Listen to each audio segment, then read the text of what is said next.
Swap Solana on Phantom Wallet on PC. So how to swap Solana on Phantom Wallet on PC? It's easy and simple. Now, if you want, you can click on swap from here, and after that, this is our Solana that we want to swap, and this is, you can select the coin that you want to swap to, for example, bulk of meme. Now after that, how much you want to swap, and this is how much you will receive of that coin that you selected. Now this is the provider, make sure you select the provider as you want, and this is the price that you will receive. And now the funds, because I don't have funds, I can see the swap, but in your case you can see it here.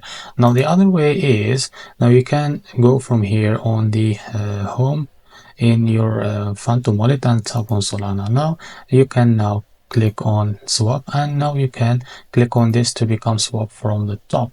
Now you select here the coin that you want to swap to.